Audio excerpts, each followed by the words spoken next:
to the Magic Kingdom, everybody!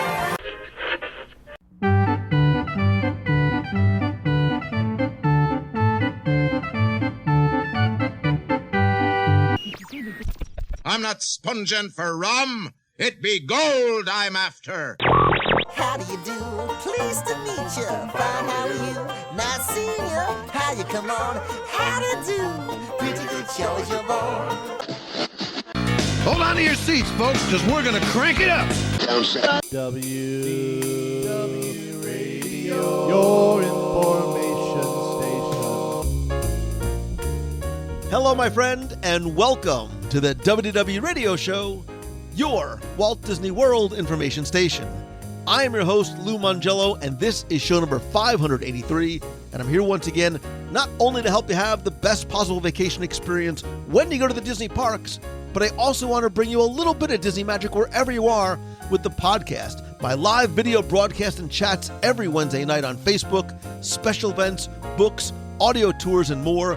Whether it's your first time visiting or you've been to the parks hundreds of times, if you're planning your next vacation or love the history, details, secrets, and stories, there's something in the show for you, because each week I'm going to take you from the parks to the screens and everything in between. And if you're a new listener, thank you, welcome. Please go back and check out some or all the past episodes for interviews, top 10s, reviews, and more. You can subscribe to the podcast in iTunes and find everything else at wdwradio.com. On April 22nd, 1998, Disney's Animal Kingdom opened its gates and instantly established itself as something very different and definitely not a zoo. More importantly, the park's opening represented a continuation of Walt Disney's dream for bringing unique animal experiences and an awareness of the importance of conservation and truly living with the land to guests from around the world. This week, we'll look back at the dream that became a reality thanks to Michael Eisner. We'll explore the early concepts, planning, and development, and the massive collaborative effort it took to create a living, breathing, evolving, and magical park which truly embodies the spirit of edutainment. I'll then have the answer to our last Walt Disney World Trivia Question of the Week, and I'll pose a new challenge for your chance to win a Disney Prize package. Then stay tuned to the end of the show. I'll have more information about our next WDW Radio Virtual Meet of the Month, another way that you can win a mystery Disney Prize package, your voicemails, and more. So sit back, relax, and enjoy this week's episode of the WDW Radio Show.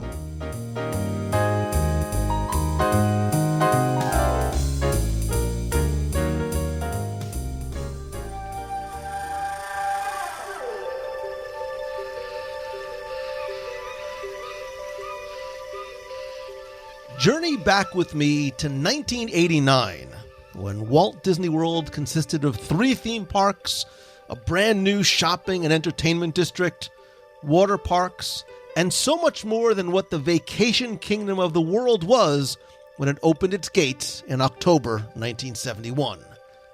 But something was missing.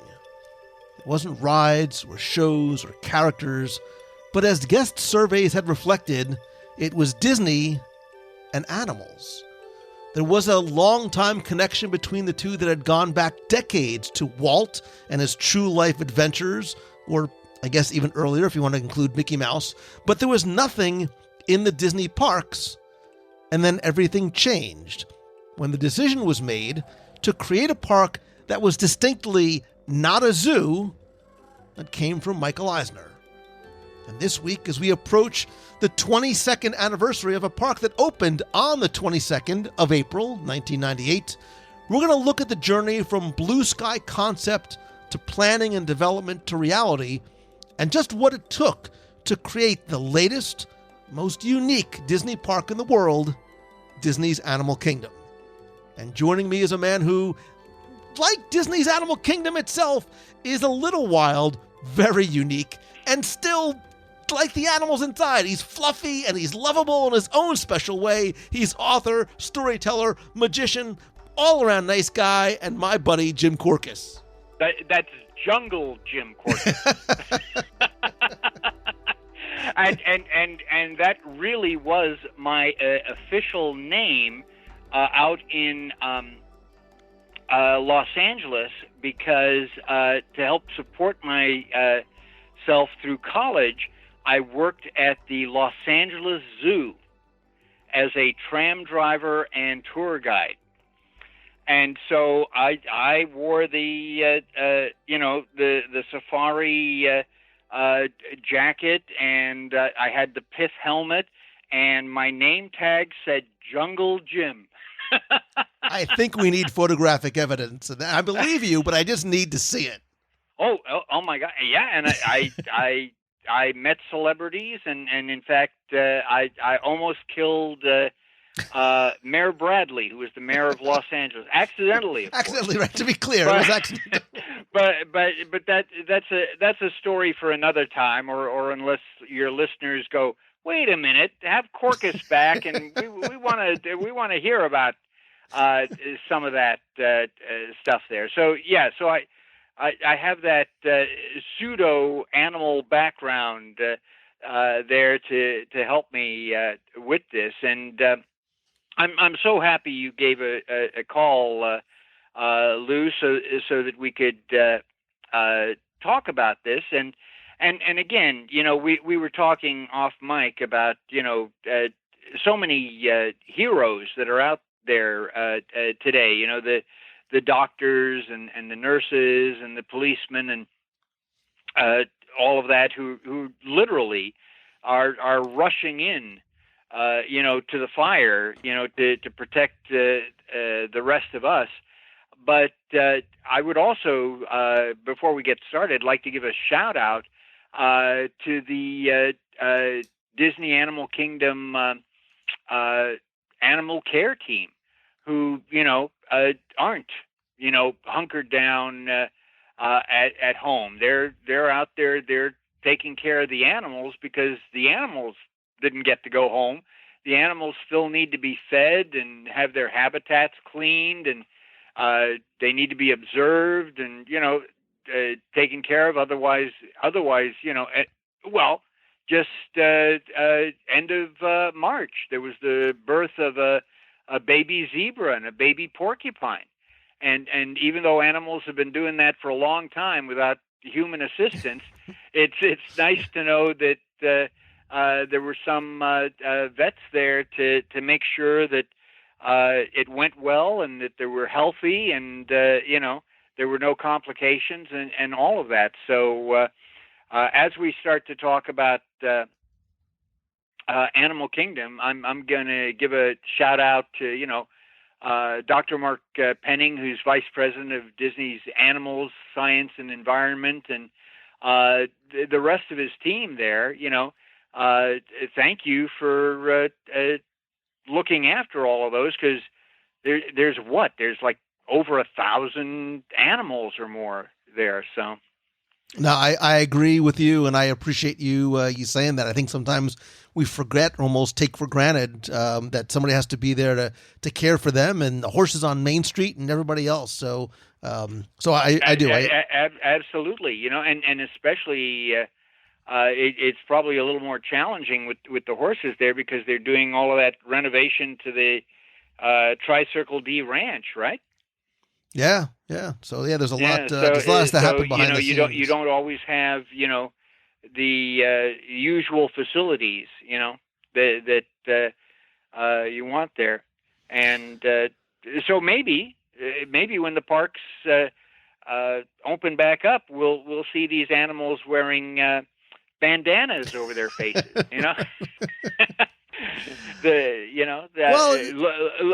Looking like they belong in an Old West movie there for that to happen. Whatever happens, I think that the Disney park experience is going to be different in ways that we probably can't even imagine today. Once that reopens, and so I'm glad we're going to spend some time today talking about Animal Kingdom and also how it developed, because it, as you already alluded to in your introduction, it was unlike any other Disney theme park that had ever been done, and in fact because of that, was the subject of a lot of controversy and challenges.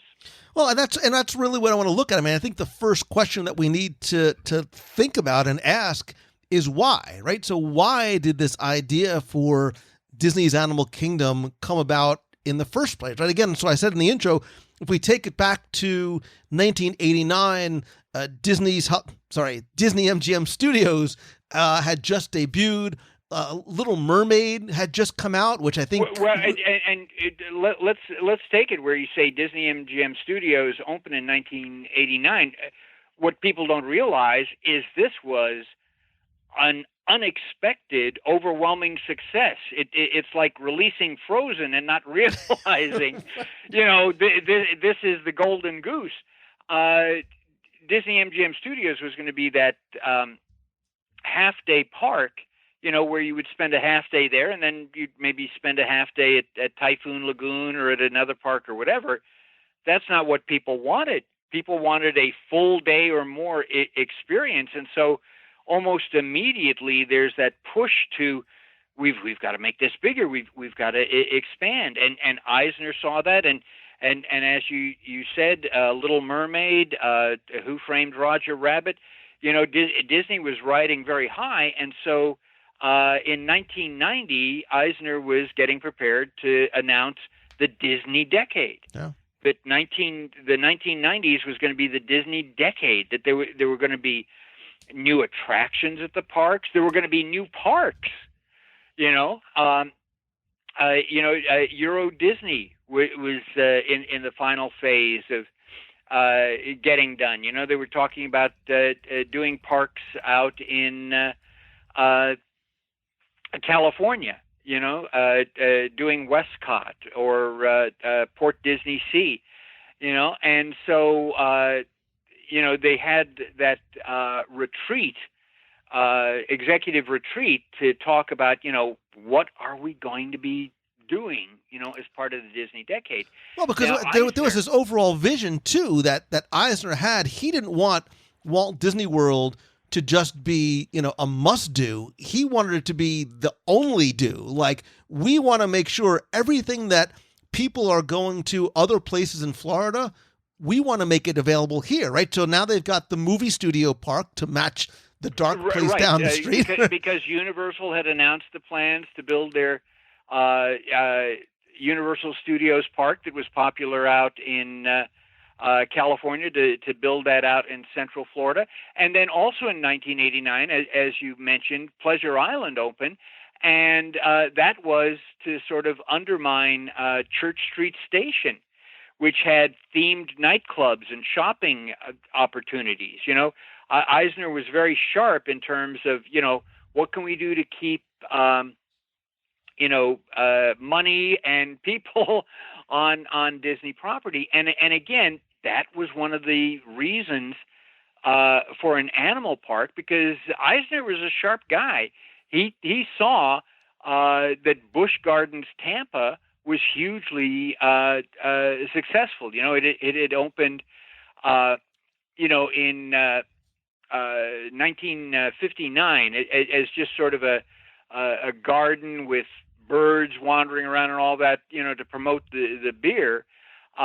So you would go there, and then it kept slowly expanding. And August Busch Jr. Was an advocate for wildlife, and so he's the guy who in 1965 added in the 29-acre Serengeti Plains, which was so popular that it would later expand to 70 acres. And so Eisner was taking a look at this, that guests were going there because they loved encountering these exotic animals that were free roaming, in this tropical habitat, and the fact that Busch Gardens was getting very famous for its thrill rides. Mm-hmm.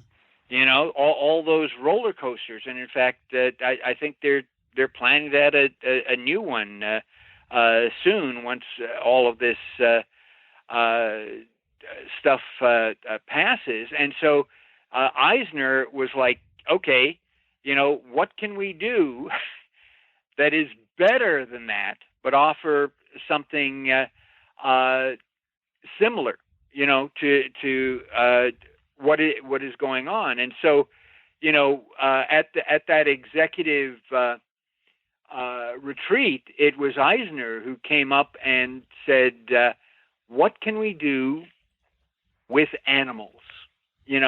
What can we?" And as you mentioned, there's a long history in the heritage, a legacy in the Disney company with that. Walt loved animals. Growing up on the farm in Marceline, and at one point he wanted to build an entertainment venue in Marceline, Walt's Boyhood Farm, where people would come and interact with animals. And you mentioned the True Life Adventure documentaries, which were award-winning, and Walt was hugely supportive of conservation. Mm-hmm. And would do public service announcements and support groups for that. So that was part of Disney's DNA. And in fact, as many of us know, Walt's original intention was to have live animals in the Jungle Cruise, but he was talked out of that because, first off, because they are, real life animals, you're not going to get that consistent experience as a guest. One person may go out on the Jungle Cruise and see the elephant and see the giraffe, but the very next boat out might miss them, entirely. In addition to the fact of the amount of money that it would take for the care and feeding of those animals, and they were running out of money, building Disneyland. So Walt, was going to, let's put a placeholder on that. Let's, we'll come back to that. But Walt, even when Jungle Cruise opened in 55, they had a little enclosure at the front of the line before you went on to board the boats that had baby alligators in it. And Sully Sullivan, who worked that, said, my gosh, sometimes you don't think about this, but the alligators could sometimes crawl up the side of the wire fence and get out. And he said, thank heavens we had somebody working who was from Florida, and he could make the noise of a mother alligator, which would bring them back, and they could do that. So yeah, in Disney's DNA was all of that, animal stuff. But it was Eisner and his seeing the popularity of Busch Gardens Tampa that he thought, what can we do with animals? Right. We already had our own version of an aquarium to match SeaWorld at the Living Seas, which opened up in 86. And this was really sort of for him the only kind of piece of the puzzle that was interesting. And look, I keep saying all the time that Michael Eisner is a person I would love to talk to, because I think for a lot of people, the way he left may have left a bad taste or memories in people's minds. But this was very much, like a lot of things, this was very much a pet project of his, so much so that, look, when they were sort of starting to look at the initial concept, the economics did not necessarily make sense. But despite all that, he wanted to take this project and move it forward and bring it to Imagineering, especially in light of all the things that they had done in recent years, and that's obviously where things get interesting, and we start to sort of hear for the first time the name Joe Rohde. Obviously, he had done things like Adventurers Club or Pleasure Island and Downtown Disney. Yeah, he actually started doing the boats in the Mexico Pavilion and Norway. Actually, he designed those boats for the Maelstrom. And you're absolutely right.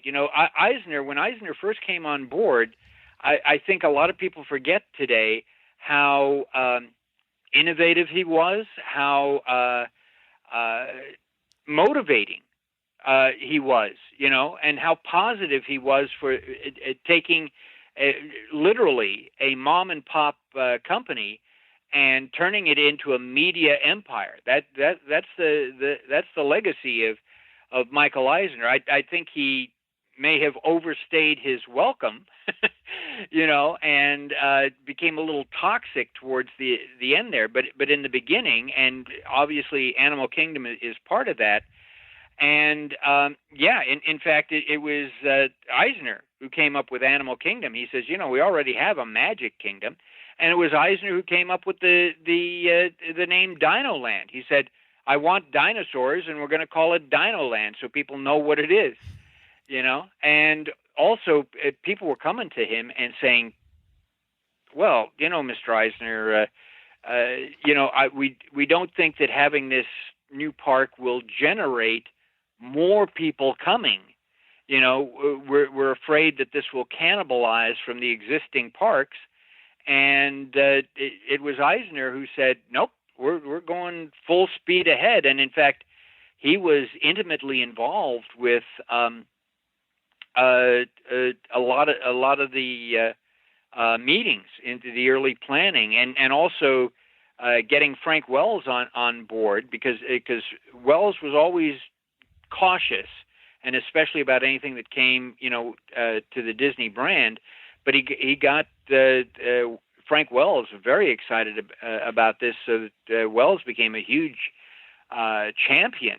And he also, it was also important to him from the very beginning that there was this great emphasis and put on conservation, because it wasn't just what guests would learn in the parks, but he really wanted them, much as Disney continues to do, they wanted guests to take what they learned and return home after visiting, to continue that conservation cause.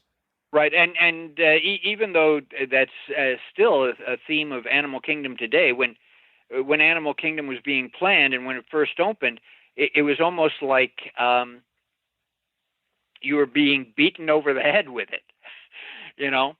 Oh my gosh, they killed Big Red on the Kilimanjaro safaris, right? And we're after poachers and all this, and I think a lot of people had not been exposed to those concepts or that the necessity of that. And in fact, many of the mammals that were first at Animal Kingdom were on the endangered species list. And so you've got that, and you mentioned Joe Rohde. Joe Rohde was an up and coming Imagineer, and Rohde was always interested in history. He was interested in animals and all of that, and so he was literally given $250,000. Which I heard Joe joke about one time and said, at Disney, that's about enough to buy you breakfast. and given 12 weeks, and he put together a team of about 7 to 8 Imagineers to see, what can we come up with? Because, they had sent out, Disney is great at doing research, and they had sent out, a research team, an investigative team, who came back and they said, look, there's a zoo in every city, in every town in the country, and they're subsidized by the city or by the state or by the federal government, and people pay maybe a fourth of what they pay at Disney to come in to the parks. And they stay for, maybe 2 hours. Maybe they buy a soda or something, and then they go. And so why would Disney ever want to get into that type of business? It's something that already exists out there. It exists less expensively. People already have an attitude towards that. And to Eisner's credit, when all of this business analysis, came back, and he goes, "Hey, I can see all of you guys hate this, so this has got to be a good idea." Yeah, and he moved on this idea, pretty quickly. He announced this, what he was calling at the time Wild Animal Kingdom, in the late, in the 80s, pretty quickly, even as he was starting to assemble the team. And you mentioned Joe Rohde and the team, and I think I almost want to pause for a second and mention some of the other people, because I think everybody sort of knows the name Joe Rohde. But you talked about him sort of assembling this small team, and I think it's really interesting. The people, the 6 or 7 people that he brought together in the little trailer that they gave him, in this little outside. I mean, literally, they put him in a trailer outside of Imagineering and was like, "Go put this together." And he's got a couple of people. He had his roommate from Occidental College was Kevin Brown, who had sort of learned his skills at the California Renaissance Fair. He was a director, and Kevin was also a very strong writer. Yeah, he was a director and performer there. I'm gonna butcher her name, so forgive me. Zofia Kostriko, who was a concept design. Close. Thank heavens you tried to pronounce that name, because I can't. But her background was in film and TV and the fine arts. Tony Miranda was a set designer who did a lot of stuff on Broadway. He also brought in Christopher West, who was an interior designer who worked as the architect, and Patsy Tillich was worked at Six Flags as a theme park operations manager, who also was an executive secretary in the corporate offices. So I think he wanted to bring together a very interesting, diverse group of people to help sort of come up with those initial concepts for what Animal Kingdom was going to be. The initial proposal, and yes, they didn't have a lot of money. When we think about Imagineering, we think about these beautiful full color concept paintings and elaborate models and all that. Basically, what they had is they had 3x5 index cards and some artist sketch pads, and that first proposal was that the park was going to be a 3-part experience. There would be the traditional theme park attractions, because again, that's something that's expected at Disney. There would be a zoo-like component, and then there would be this large, almost Epcot-style pavilion that would provide information and education about animals. So that was the first concept for Disney's Animal Kingdom. Now, fortunately, Rohde is a sharp guy, and he realized, okay, I've got this group. None of us know what it takes to obtain animals or care for animals, or how to exhibit animals, or what's involved with managing, that whole experience. So it was Rohde who brought in Dr. Bill Conway, who was the executive director of the Bronx Zoo. And so this was a really eye-opening education, where he introduced them to things like the AZA, which they were unaware of, and that's the biggest organization that takes care of, zoos and aquariums and, responsible animal care and all of that. And remember, the Imagineers, they're working in Southern California here, so Conway has to keep flying out, for meetings out to California, to say, well, you should be thinking about this, and so how many hippos could you really allow, in a pool, and all of these other things. And finally, he figures, look, this is taking more time than I can really give you, because I've got my job, in New York there, and I put some of that stuff on hold just to get you guys, up and running. So he recommended that they contacted Rick Barangi, who was at the San Diego Zoo, and he had just recently, he was so good. He had just been recently promoted to curator of all the mammals there, and he was a trained zoologist. And he had also spent time in New Jersey with the Warner Brothers Jungle Habitat and with the Lion King Safari in Southern California. And some listeners, especially Southern California listeners, may remember that. Lion King Safari was basically you're in your car with the windows rolled up as you drive through this path. I used to go to Jungle Habitat in New Jersey, so I remember. You? Yeah, of course. Yep. And you know, I remember going with my dad one time and my mom and my two brothers, and a lion jumping, you know, on the hood of the car. And Dad said, "This is the last time we're going here. Take a good look." And so they thought, okay, well, he would be a good consultant, because, you know, they were thinking about developing a safari trek, you know, and so he's obviously had experiences on this. So what was your experience on the Jungle Habitat? Do you remember much about that? I do. I remember going with my parents and driving through, and I don't remember why, and I'm sure I still have this in storage somewhere. I remember there was a drive-through part, and then there was also these little interactive exhibits, and you had this little red key that was in the shape of an elephant, and the trunk, the elongated trunk, was sort of the key, and you'd put it into these different interactive kiosks and turn it, and it would talk to you, right? It was sort of like the earliest world key information system, but it was and I remember just sort of driving through with I have a 6-year younger brother. But again, you're right. The windows are down, and there's monkeys and giraffes or whatever sort of zebras sticking their head in your car. I don't even know if things like that even exist anymore.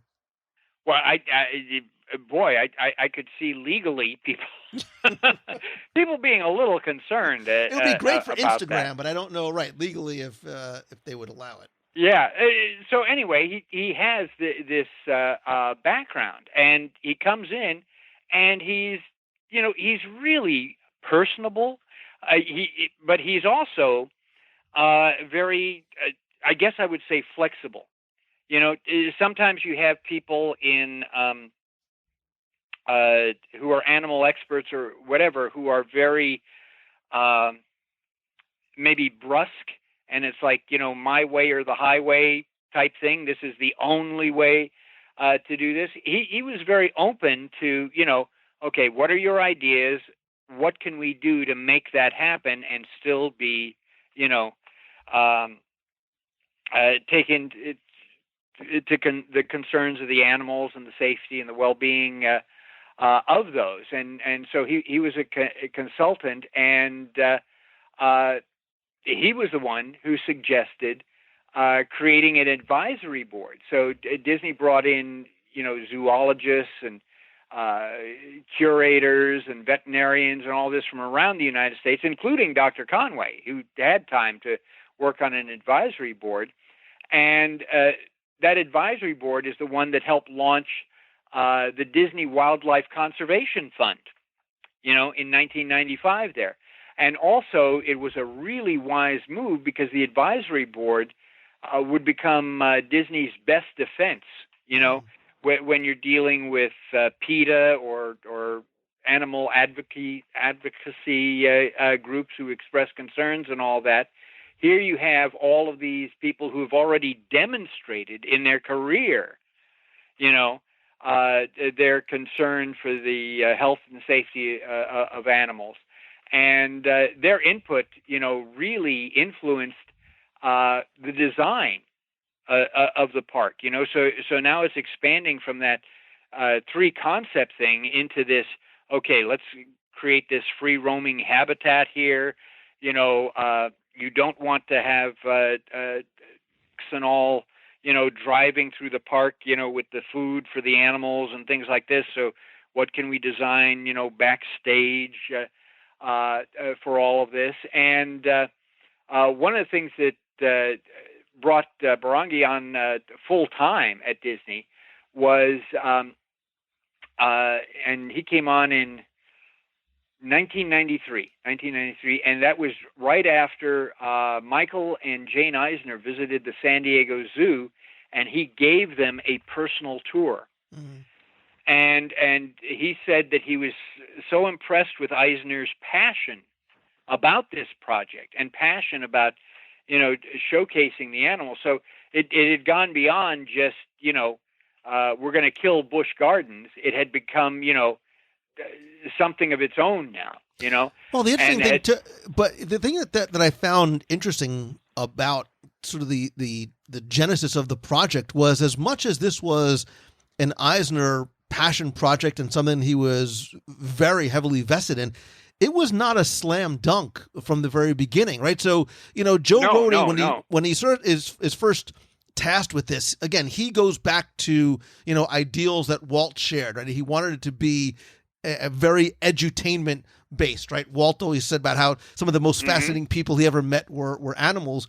But this wasn't a slam dunk. Like, Rohde had to pitch this not one, not two, but 3 times, because the first time he went in to Eisner and Wells, he had all these little view graphs and his cards and showed, what the parking and the concessions and the theaters would be like.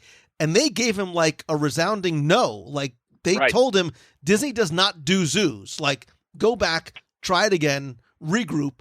Comes back, he's got all kinds of charts and data, right? Because he assembled this team of people to really give the empirical data about having these animals here, about how this would actually be the right fit for Disney. And it actually caused almost more debate than it did the first time, because Eisner was like, look, these animals that you want to bring in here, they don't capture the Disney magic that we have in other places. So as you know, for his final presentation, he brought in a very special visual aid that convinced Eisner, right? Joe Rohde is the original Tiger King. I don't care what Netflix has to say.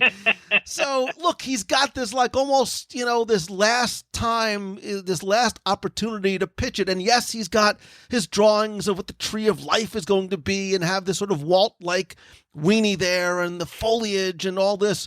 But this time they're all in there waiting for Joe to come in. And as the story goes, when the door opens, Joe walks in with his 800-pound Siberian tiger, and which is how heavy I'm going to be after all this quarantine and eating all this junk food here. And they seat him. The animal handler brings the tiger in and seats him down. Right next to Michael Eisner. And in sort of in between he and Frank Wells, and there was there's this silence, and then Rohde looks and it's like, all right, any questions? Because clearly it was so very impactful. And Joe talked about this, it's been written about so many times, but he talked years ago at a sort of a Disney fan convention. And like you said, Jim, Joe Rohde was not necessarily like the animal guy, and he admitted none of us knew really a lot about, animals. Like, but can we bring this, can we bring a live animal? Like, what do we bring in? Do we bring in like a lizard? Do we bring in, a chimpanzee? Do we bring in, some sort of tiny little thing that we can bring in like they used to do on the Tonight Show?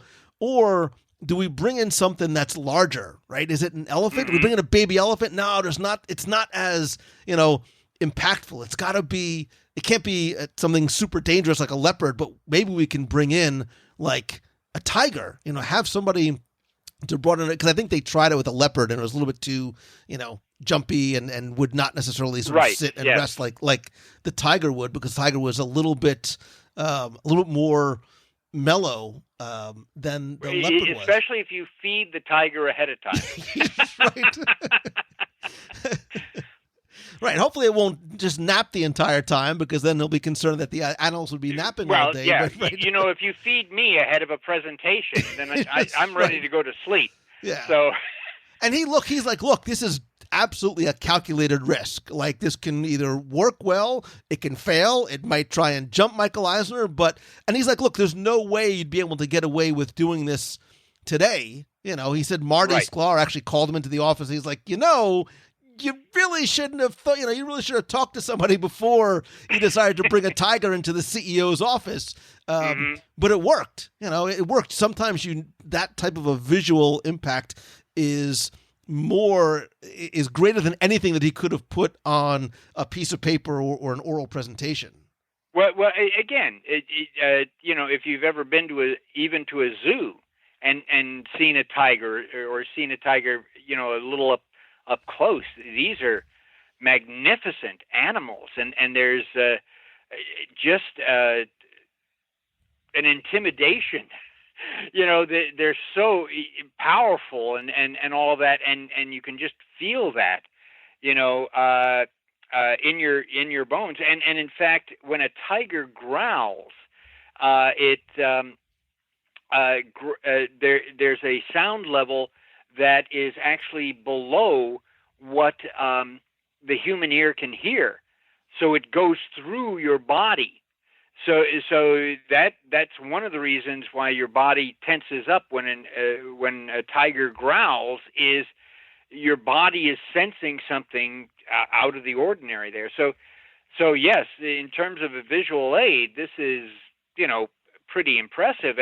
And so even when Eisner is saying, yes, we're going to go ahead, because earth-moving equipment was set up on the property in August of 1994, because there was going to be this announcement in 1994, but that did not happen, because 1994, we talk about things being a very good year. That was a very bad year.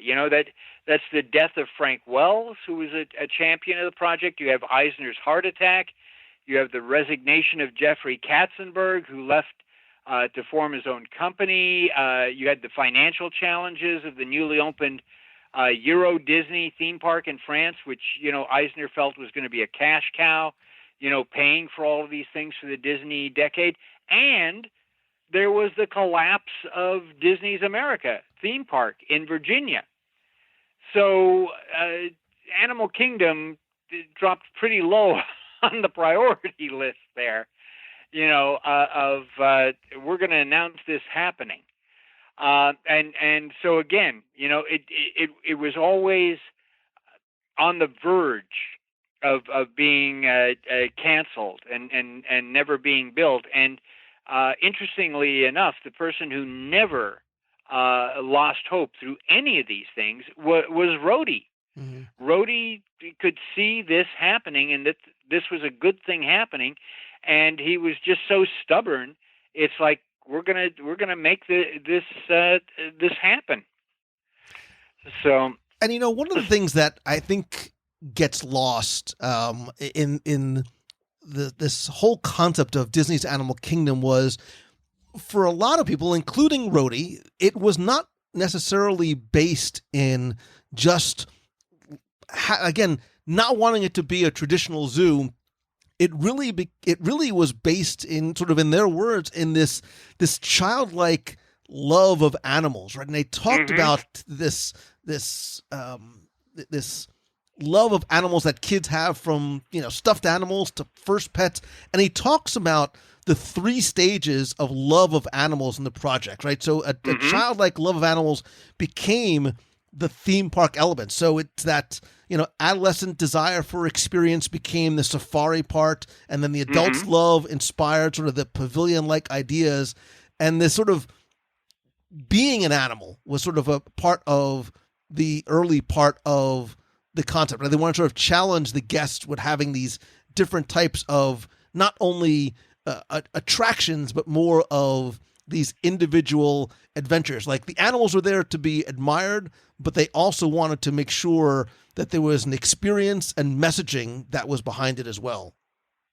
You're right on the mark, and in fact, that phrase you used, love of animals, that was really the underlying foundation and theme, and love for animals now, and love for extinct animals, because we all love dinosaurs. And I loved dinosaurs as a kid. I love dinosaurs today. I never want to meet one in person. I don't want to go to Jurassic Park, but I love dinosaurs. And then the love of fantasy animals, the mythological animals. So the love of animals was that underlying theme. And as you point out, yes, it was going. Rhodey kept saying, "This is not a zoo," and in fact later, in 2002 is when Disney did that whole marketing campaign. Not a zoo. It may be this, it may be that, but there's one thing it's not. It's not a zoo, and they kept doing that to about 2006, and then they stopped doing that because around 2006 is when they got closer ties with AZA. So, Right. so now that It is kind of a zoo. Maybe it is sort of a zoo. Yeah. So now you don't want to and again, Rhodey never disparaged zoos. He said zoos, serve a function, and people love zoos. But we're not that. You go to a zoo and there are signs that explain to you, what you're seeing.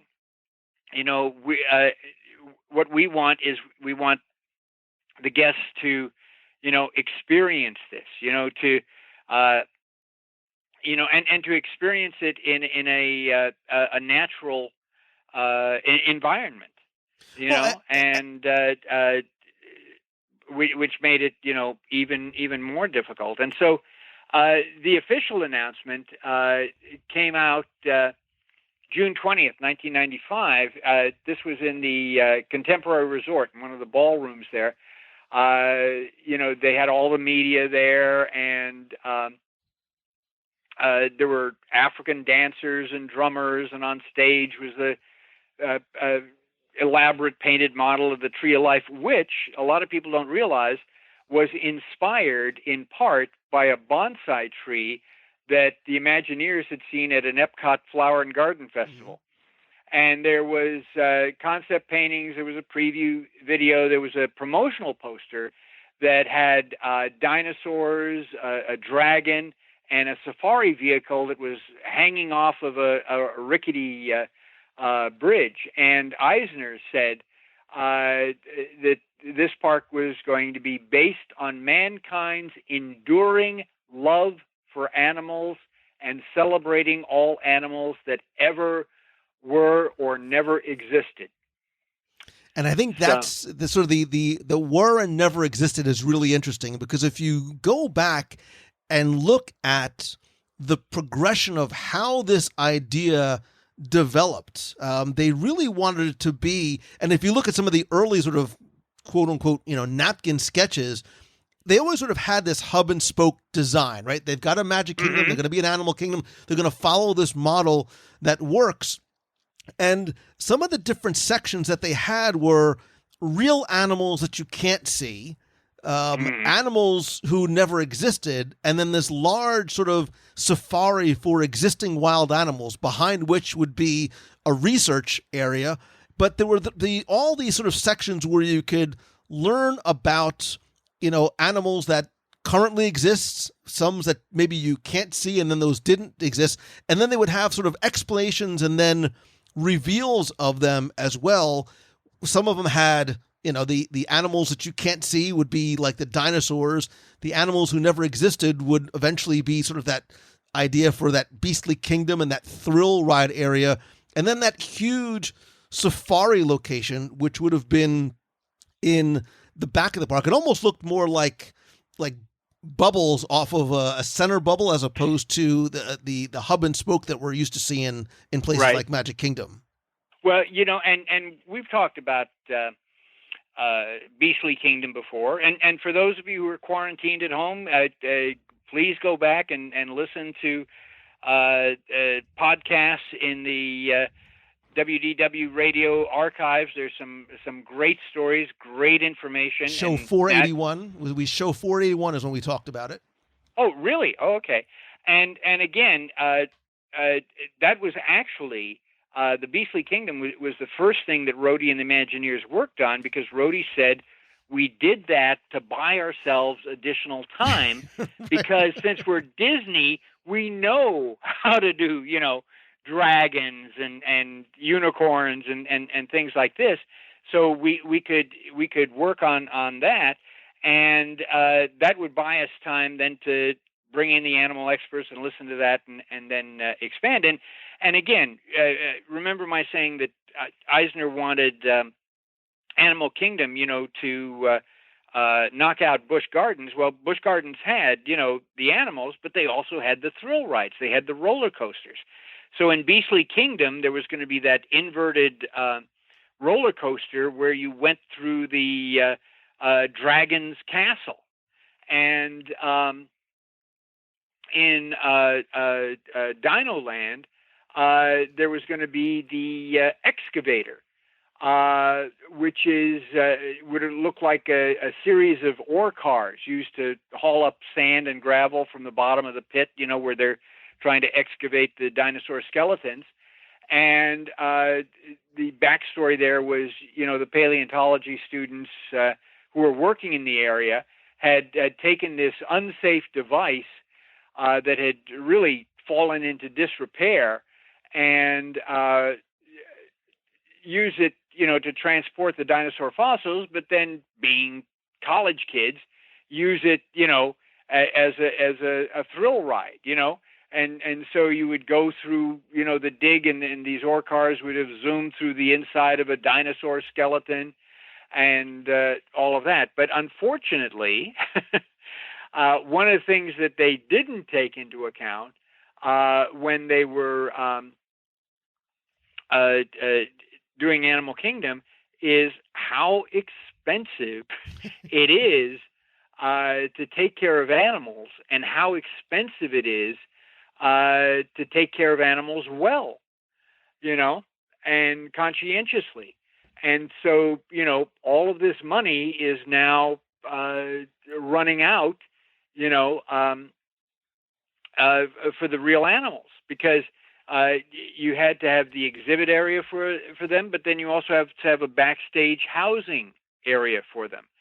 And you have to have training of animals. I remember one keeper showing me that they had trained the hippos that when they blew on a whistle, the hippo would open its mouth so you could examine the teeth, literally, because they knew that if they opened the mouth, yes, then they would eventually, get some food. So you have to train that.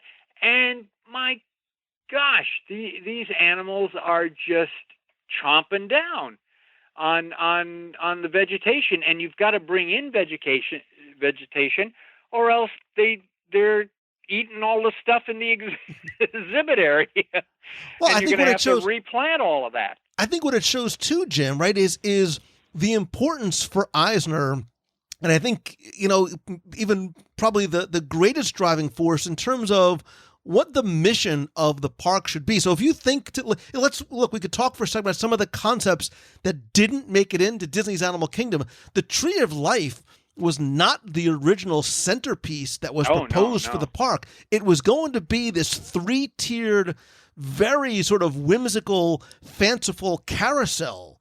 Right, and the 3 tiers was, there was water, there was land, and there was air. So on the water, it's almost like duck boat type things you're in, and then on the land you've got animals, and then in the air you've got like flying insects and birds and things like that you would be on.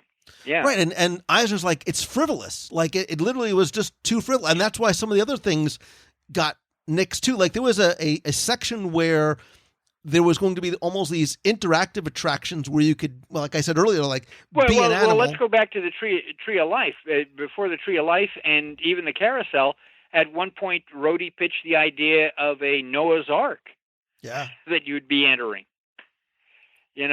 But I'm sorry, I interrupted you. No, but you're right. I mean, these are all things that are indicative of, at least in Eisner's mind, like a clear mission and vision that he had. And I think that obviously when I say Eisner, I mean the entire team. But right, he was very laser focused about what should and should not be in this park. And what's interesting is he is such a champion of entertainment architecture.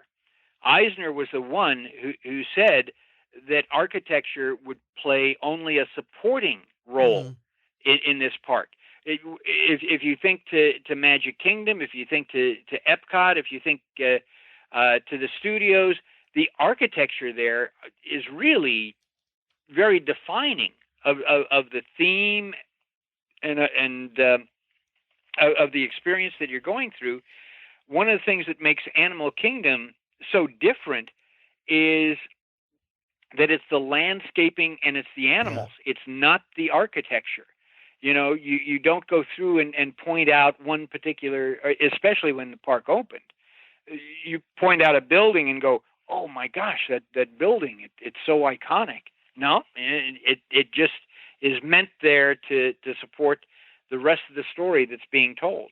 Right, and the layout and the landscape, it was absolutely critical. I mean, even in terms of where the park was going to be located on property, it was a very intentional choice based on that, so that they could design the place the way it needed to be created, as opposed to this is where Magic Kingdom is going to go and this is where the attractions will get plugged in. The landscaping and the layout were the most important first piece of the puzzle.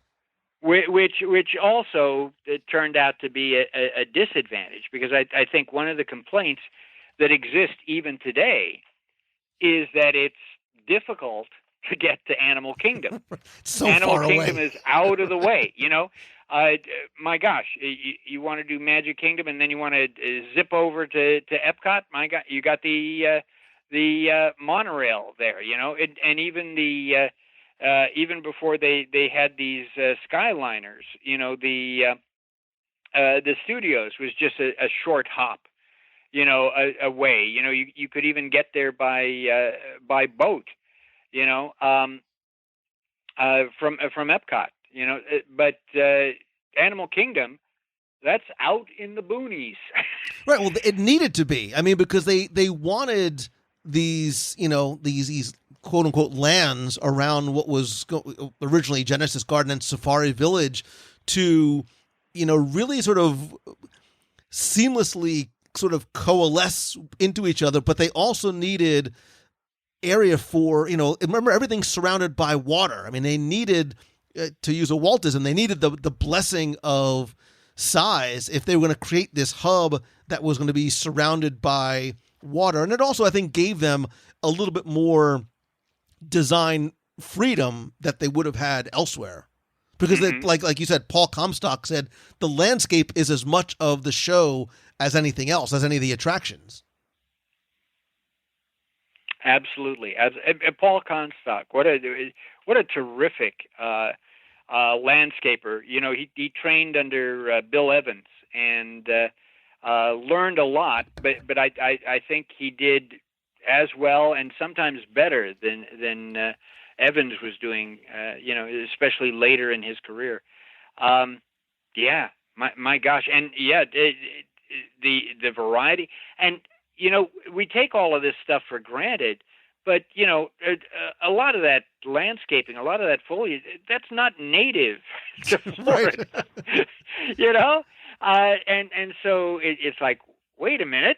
You know, what's this doing, growing, you know, in Central Florida here, you know, but it again, creates that whole story, you know, it tells that whole story there.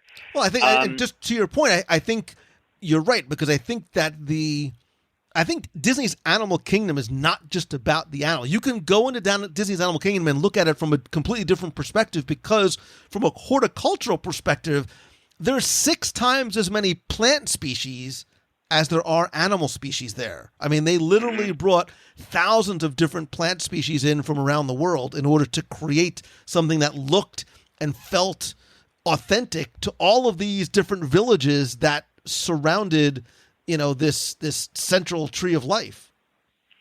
Well, you know, I think that's one of the things, you know, when people talk about the Disney difference, you know, what is the difference about going to a Disney theme park than going to Universal or going to SeaWorld or going to Knott's Berry Farm or all of these things? Is there's an awful lot of thought and planning. It's not just attention to detail, but there's a lot of thought and planning, and there's also a sense of moving through a story. And so when you leave a Disney park, even if you weren't consciously paying attention, it's a much more memorable and satisfying experience. And you get that from Animal Kingdom as well too. You were talking about Safari Village, which is now called Discovery Island. How many Discovery Islands have there been, right? Right. The one off there by Fort Wilderness, and then the one that became Conservation Station. But anyway, Safari Village, that's that hub. But you take a look at it, and there are no really earth tones. It's all these bright, happy colors. And it's not representative of any one particular area. And then all of the decoration is animal oriented, and so there's a mixture there of the Caribbean and the Polynesian and the even Mexican influences there. And the reason for that, and it looks like no other place that ever existed. The reason it's there is so it can cleanse your palate, so that when you go off to Dino Land, there's scaffolding, there's things falling apart and all of that. And then when you come back, you clean your palate before you go off, into these other areas. But I will tell you, I'm going to put on my grumpy old man face right now and wave my cane in the air. When Animal Kingdom first opened, I was out here, and I took my mom and dad. And my mom and dad at that particular point were having some health issues, and so that also caused some mobility issues and endurance. And I will tell you that what I did not care for in the planning of Animal Kingdom is even when you parked in handicap parking, it was a death march to try to get to the entrance kiosk. And then once you got in, you couldn't acclimate yourself.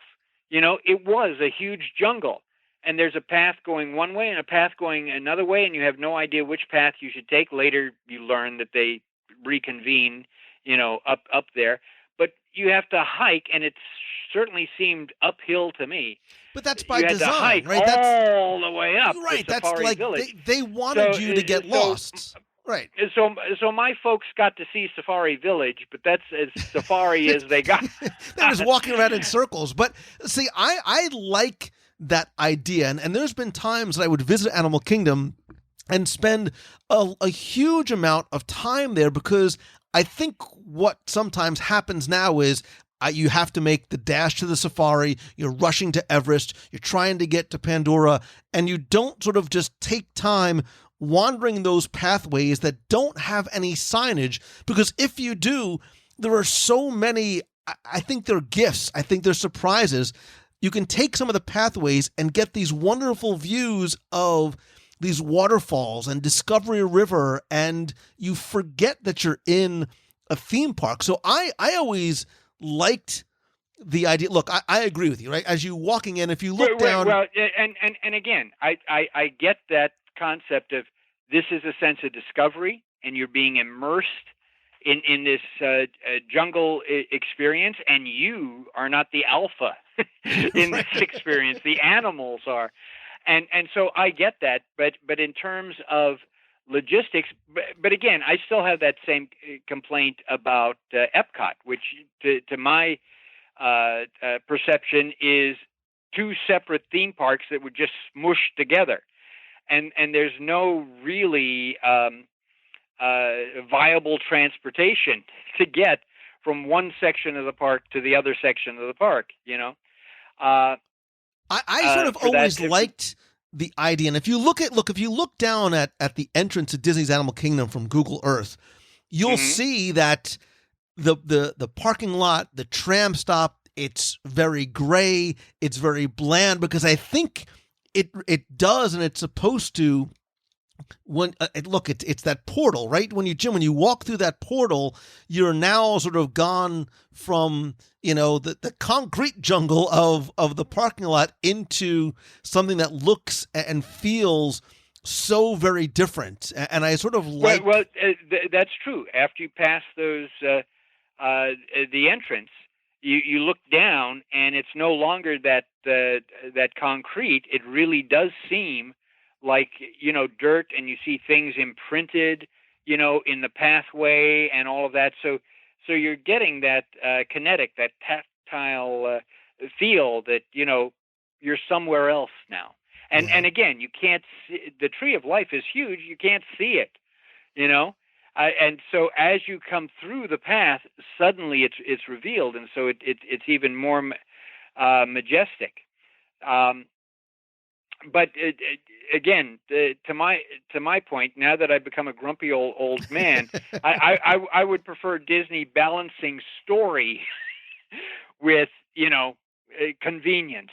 Yeah. So I know that can happen, but when I think again, Animal Kingdom is quite I think it's very unfair that people labeled it a half-day park, and they did that because there weren't that many attractions. Because the park is the attraction. When the park opened. Right, the park is supposed to be the attraction. I completely agree with you.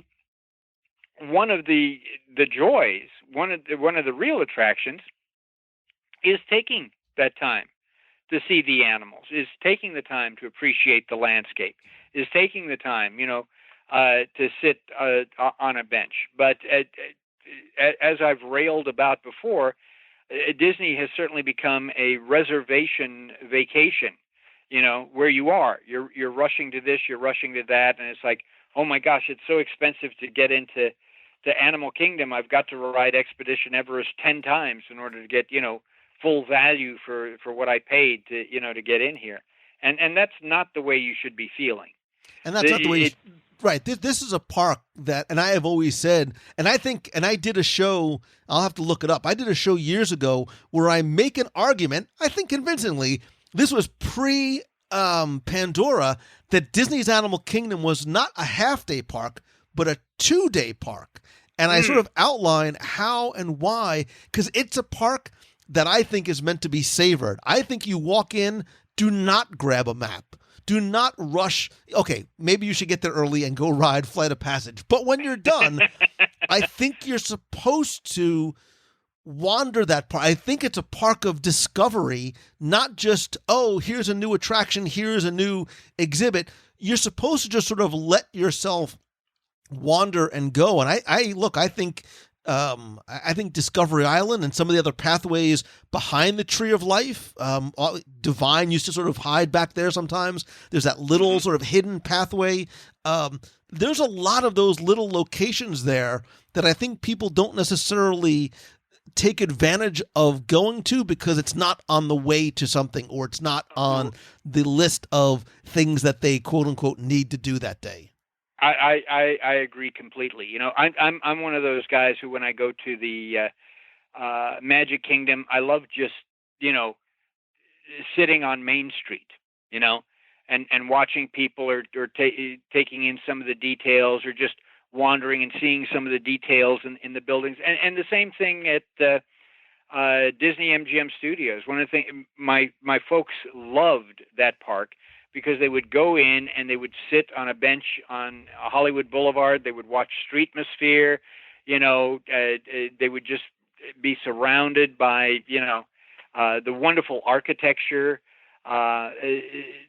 that's there, and share a little something to eat, while they're sitting there. And they were perfectly happy with that. And, I think Animal Kingdom is probably a misunderstood park, because I don't think Disney properly prepared its audience as to what to expect. So in some ways it's very much like Fantasia, which today is considered a classic, but when it came out, people were going, "What the heck is this?"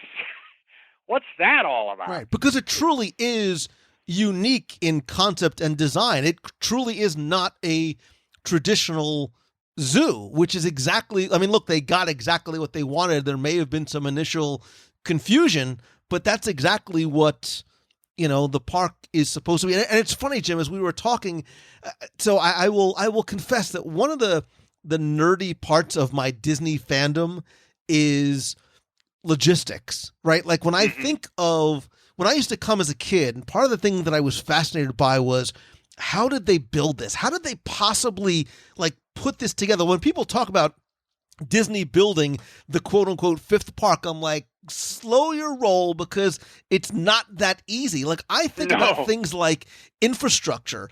Think about the amount of infrastructure. And I don't just mean moving millions of cubic yards of dirt, but the actual infrastructure. Look, roads and buildings, but even just the land itself. All the pipes, all of the wiring, and again, not just the buildings, but how are you going to supply those buildings? Well, and how are cast members going to get to those buildings? So think about it this way. We walk into Animal Kingdom opening day 1998, and everything is grown and it's beautiful. But they actually, when they were, again, thinking about the logistics of the managers and the planning directors that have to sort of think about what's the sequence of building that has to take place. Like, they literally were like, you can't bring animals here for at least 2 years because we need 2 growing seasons on the savannah before Animal One can step foot in there, which means you've got to get the utilities in, a year before that, and then move the 4 million cubic yards of dirt. Like, it's just incredible. You're not just sort of talking about those logistics. Here's something for your listeners. I always like to give something. Okay, why is this? And and then tell them that. I know sometimes people get frustrated about that. What is the one thing different about the restrooms at Animal Kingdom that is not the same at the other 3 Walt Disney World Park restrooms? I know, and isn't that irritating when somebody asks you that, and it's like, gosh darn, I was there and I've seen that, and I can probably picture that, and well, as my dad always told me, he said, it's okay to look like an idiot for 5 minutes if you look like a hero for the rest of your life. And so we talk about logistics. One of the things that's different at Animal Kingdom, the restrooms have doors. And the reason for that was that in the beginning, in the unlikelihood that some animal escaped, guests could always go into the restroom and close the door. That's crazy. so they would be safe. Now, again, that's never happened, but that was something that they had to think of that wouldn't exist. At the Magic Kingdom, you don't have to worry about Dumbo jumping off the little whirligig there thing and chasing you into the restroom. But there may be some animal, and again, it's not necessarily a dangerous animal. It's just maybe an animal that I wouldn't want a raccoon running at me, But or I a love that. possum. But see, I love that, Jim. So because that's one of it's obviously a very subtle, super subconscious differentiator. But look, you were talking about going through the Oasis / Discovery Island. We talked about the winding pathways and what it looks like. What else is different about that than any other Disney theme park? So to use a Jim Corkisism, what's different from every other theme park around the world? It's not a Main Street USA, right? It's not a retail corridor. You're not walking in like you are everywhere else and being given, shops and shopping. What are you given? You're given sort of this area almost to kind of, decompress from the real world that you left behind, right? So you've got flowers and waterfalls and landscaping and all these exotic animals and birds to sort of, help you sort of, again, meander your way through before you get that reveal, like of Cinderella Castle, of like Spaceship Earth even, before you get that reveal of the Tree of Life. And the Tree of Life, how magnificent is that, right? And I still haven't been able to pick out all of the animals on that, and what wonderful craftsmanship, involved in all that, and the fact that it's not a tree, it's an oil rig, and they were planning other things in there. There was going to be a restaurant in there. It was going to be called Roots.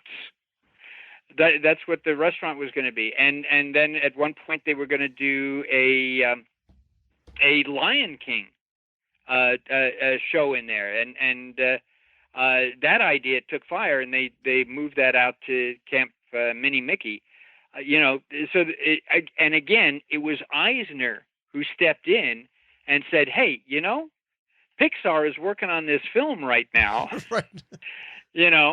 So, why don't you go talk to, Pixar about this? And again, so, It's Tough to Be a Bug is one of those unique attractions that opened before the film was released, and, just magnificent. And the winding through the roots, to get into the theater, very, very clever. And just not, but when the park opened, there was something there around the Tree of Life that they got rid of within 1 year.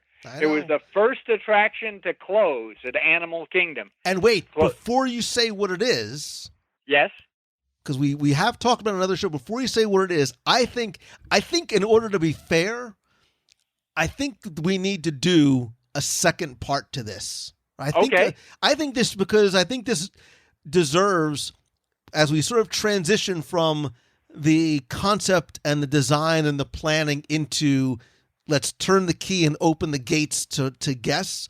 I think we need to give opening day and what that opening time period, even leading up to it, looked and really felt like. I think you're absolutely right, because when the two of us get together, there's no air between anything. As long for us to do a show as it did to plan Animal Kingdom. We both have so much to share. So I hope the listeners who are listening to this have enjoyed that and have had their aha moment of, oh, I didn't know that. Because when you go out and you share that with your friends and family, because you guys are obviously the Disney experts for your friends and family, not one of them will ever say, "Did you hear that from Lou or Jim?" They'll say, "My gosh, how clever you are, so smart. How knowledgeable you are." Well, look, this is always a lot of fun, Jim, and I love the fact that you bring not just such great insights, but so many great stories that, again, we don't get to hear anywhere else. And speaking of great stories we don't get to hear anywhere else, look at the transition. That's what you do in your, what do you have, 137 different books now? How many books do you have? At least. Actually, it's only 30. And in fact, I'm working right now at my home. I took a break to do this podcast. I'm working on a book called Secret Stories of Extinct Walt Disney World, which will be out this summer. Fingers crossed, because you never know what's going to happen in this life. But it's over 3/4 finished, and it covers things that were at the all of the Walt Disney World parks and resorts that, well, I can't say all because that's a lot of things, but most of the things that were the Disney theme parks and resorts that are no longer there, because I think it's important for that to be documented. I think it'll bring back memories for some people who, experienced the Studer computer review or whatever, or the bob-along boats in the Seven Seas Lagoon, or the Eastern Winds. Which Lou Mongello had done extensive research on. and for those who didn't experience them, I think it'll spark some interest and, do some research. Knowledge is power, and I think I think it also gives you a greater appreciation. And I think the things that we shared today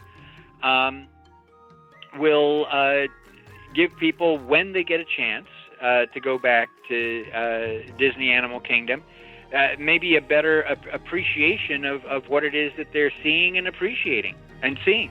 Yeah, absolutely. And I will. I'm going to link in the show notes to not one, not two, not three, but all of Jim Korkis's books, which you can find on Amazon in both paperback and Kindle to make it nice and easy for you to read anywhere and anytime. And then, especially when you're in quarantine. Exactly. And remember, you've got to vote with your wallet. If you buy a book, that encourages me to write another one.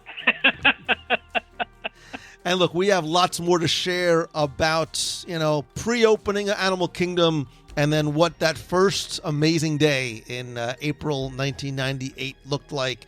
Speaking of amazing, Jim Korkis, you are amazing. I appreciate you, your knowledge, and most importantly, your friendship. And I look forward to part 2 of our discussion on the opening of Disney's Animal Kingdom.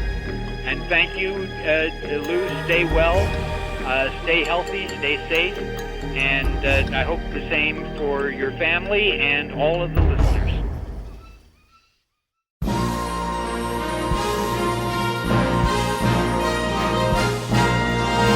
It's time for our Walt Disney World Trivia Question of the Week, where I invite you to test your knowledge of Walt Disney World's history or see how well you pay attention to the details, sometimes what you see or hear or, yes, even taste in the parks. If you think you know the answer, you can enter via our online form for a chance to win a Disney Prize package.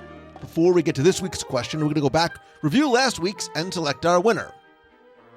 So on our last show about Disney heroines, there was a lot of conversation about Captain Marvel, both the movie and the character, and actually one of the characters in it is Goose the Cat.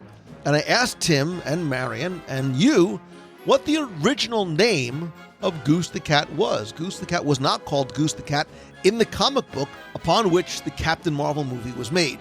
I first want to thank all of you who entered, got this one correct, and know that Goose the Cat's original name, which I gave you a hint, actually tied to another Disney franchise, and it was Chewie, as in Chewbacca, the Wookiee co-pilot Millennium Falcon Han Solo, while the movie actually takes the character's inspiration and name from Top Gun, right? Anthony Edwards, the Maverick's sidekick, as the inspiration. So back in the comic books, Carol Danvers has a cat named Chewie, which made sense because she spends a lot of time in space and takes the cat with her. But the filmmakers really wanted to pick a name that could better tie the cat to Carol Danvers' past. So because Top Gun was out during the 80s when Carol was a pilot in the Air Force, it was a more specific reference to her past and her likes during that time.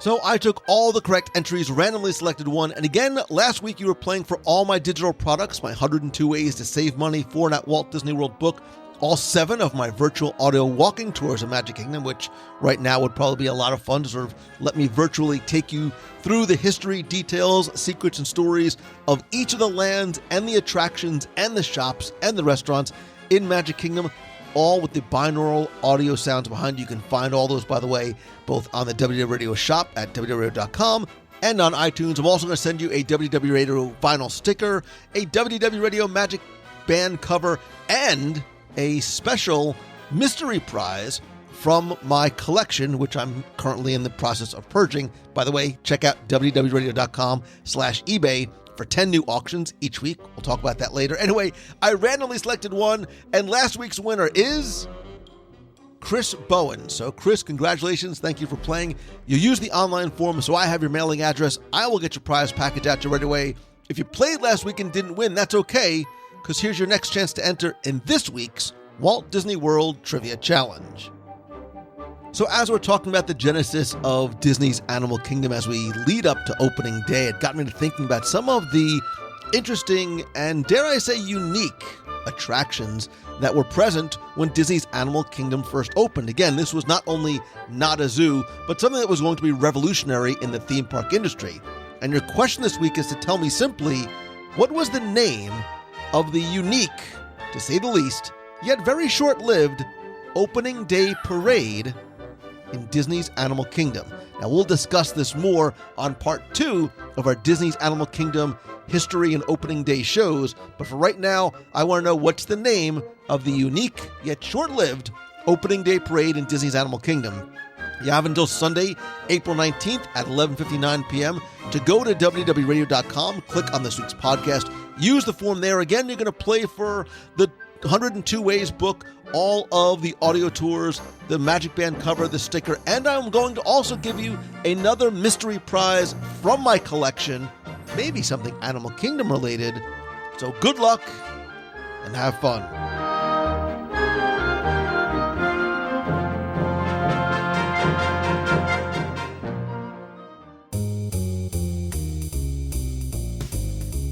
That's going to do it for this week's show. Thank you so very much for taking the time to tune in this and every week. Now more than ever, I really hope that this show, this community, brings you some of that Disney magic when we really need it most. Speaking of community, to be part of it and the conversation, please go to www.radio.com/community.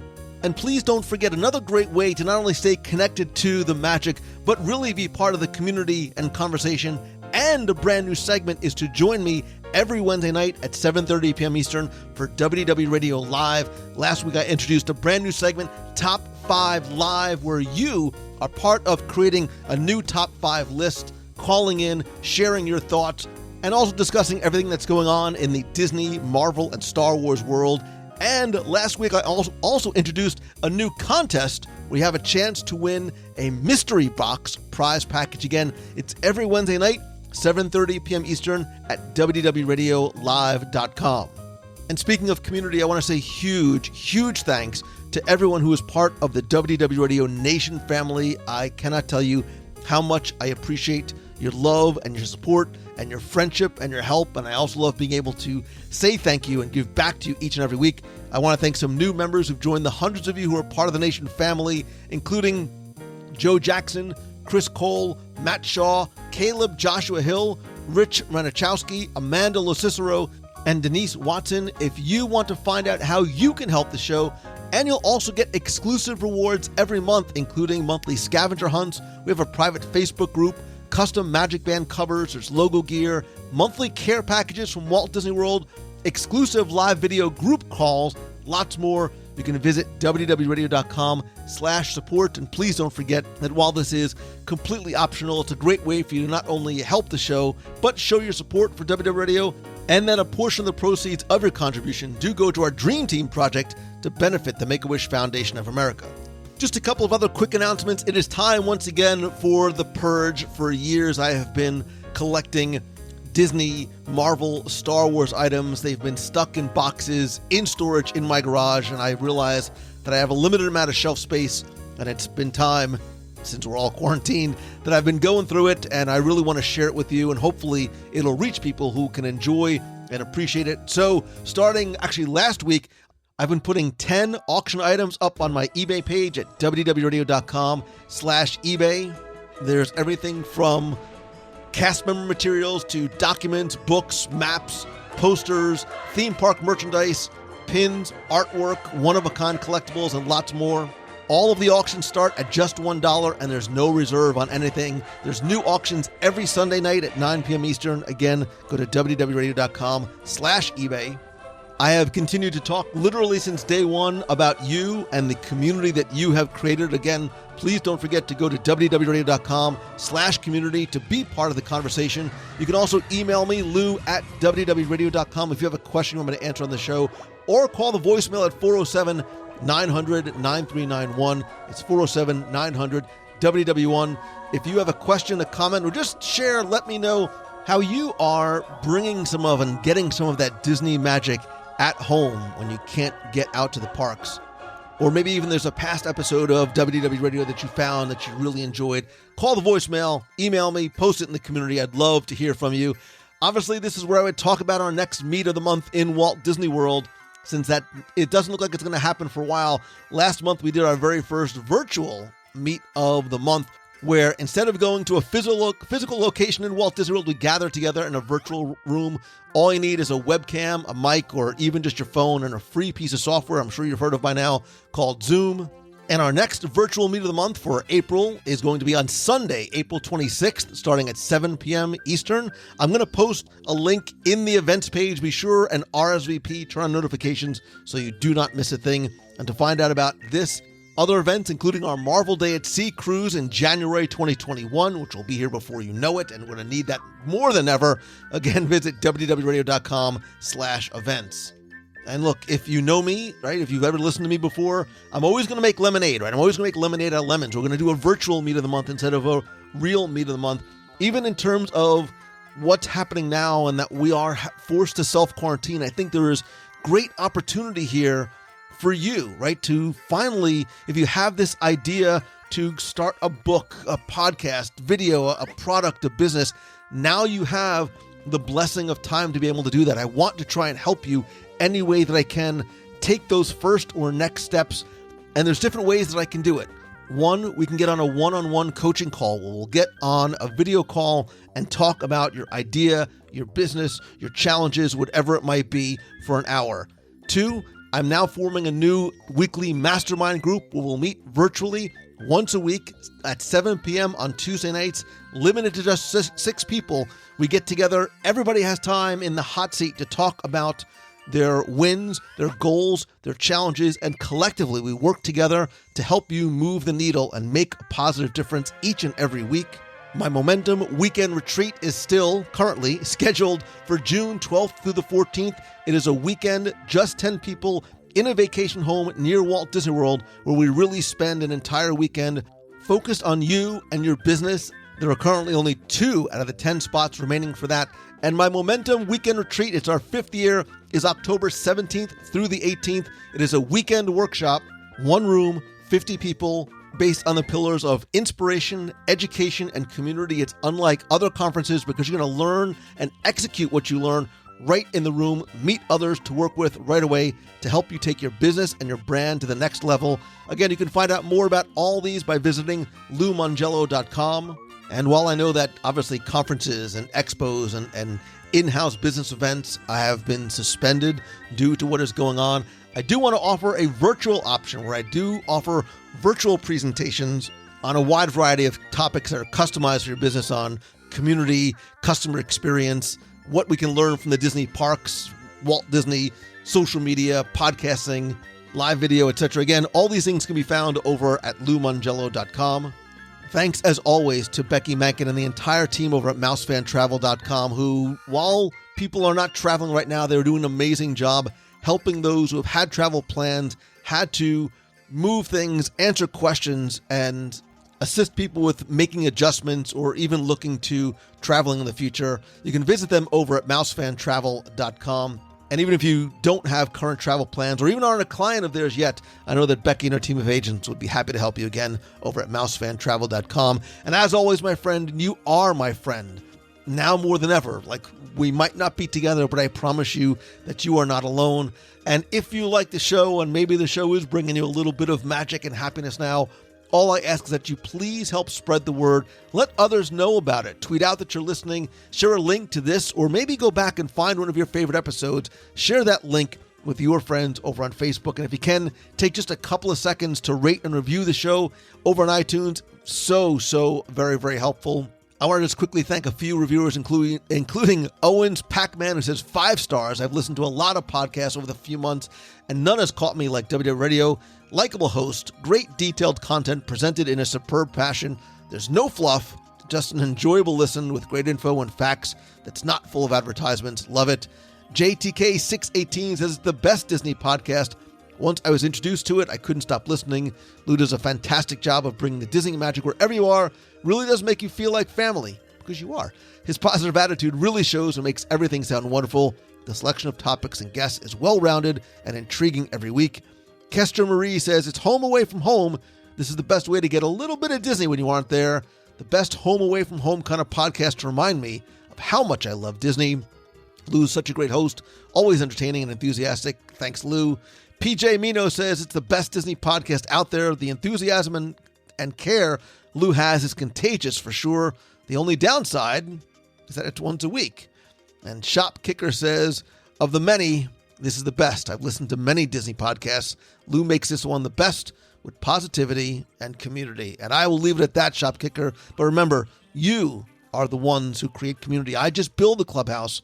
You are the ones populate it. So Shop Kicker, PJ, Kester Marie, JTK, and Owens Pac-Man, thank you so very much. If you want to leave a review for the show, you can just search for WDW Radio in the Apple Podcast app, or if you go to www.radio.com/iTunes, it'll show you exactly how and where to do it.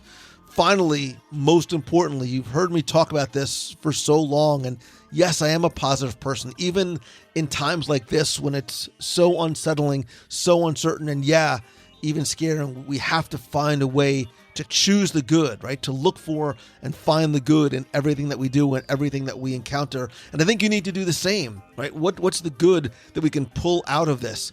Yeah, like maybe it's giving you an opportunity to spend more time with your family that you hadn't had to before. Maybe you're reconnecting with a friend. Yes, it's virtually via a phone call or a text message or Zoom that you haven't talked to in a long time. Maybe you're finally catching up on Tiger King or whatever, show that you wanted to watch, or maybe you're learning something. You're learning a new language. Maybe you're taking some time to watch TED Talks, learning how to cook, learning how to do something. You can make the best, you can make the most out of this bad situation. And I promise you that when this is all over, hopefully sooner rather than later, maybe, just maybe, we'll all be a little better individually and collectively, just as a species, as humanity. Maybe we'll just be better to each other and for each other and with each other. And if there is some way, I don't know how, that I can help you, please reach out. Like I've said this from day one, we are friends, whether we have met yet, virtually otherwise, or not. And you really do have a friend in me. So I hope that you stay safe. I hope that this really is your best week ever. And I hope to see you in the Disney parks again soon. So until next time.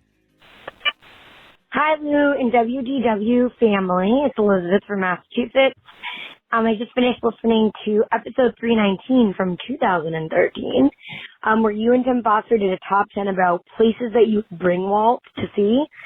And I just thought it was such a unique and creative top 10, and I really liked hearing all of your responses the two of you had. And I think it would be so cool and so special to bring Walt to each and all of the places that you both mentioned. So thanks for doing that as always.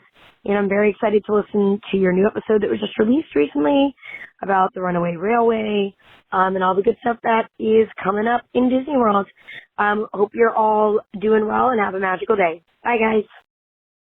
Hey, Lou, this is Beth from Brooklyn, New York, and calling after listening to the Disney Female Heroes show. I'm saying heroes because we don't say villainesses anymore, so why not say heroes? On both of my socially distanced walks today.